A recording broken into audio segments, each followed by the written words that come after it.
در واقع چشمی که دائما عیب‌های دیگران را ببیند، آن عیب را به ذهن خود منتقل می کند و ذهنی که دائما با عیب‌های دیگران درگیر است آرامش ندارد. درونش در تشویش و آشفته است.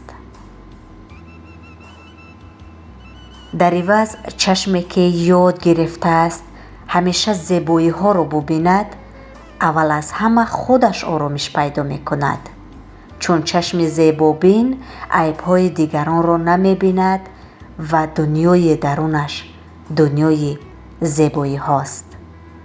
به قول حضرت سعدی: گرت عیبجویی بود در سرشت، نبینی ز طاووس جز پای زشت.